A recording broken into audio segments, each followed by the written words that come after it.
From the very beginning, people would ask me what I would want most for Henley, and it is for him to be happy, just like any other mother talking about their child. When I think about what leads to happiness in most children's lives, it is friendship.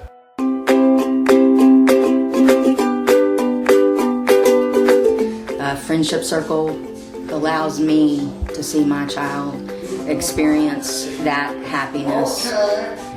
And when I was invited to be involved in Friendship Circle, I was excited about it, and I expected it to be a lot like some therapy programs. The Friendship Circle was a really different experience.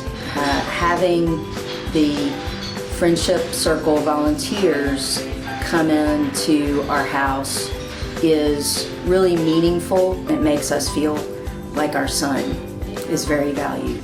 And I think that for the Friendship Circle volunteers, this experience is probably life-changing, whether they are even aware of that. I've been friends with Henley since we were really little, and through Friendship Circle I got more involved with him. Me and Henley have been emailing a lot back and forth about what we did last time we came and what we're going to do next time we came.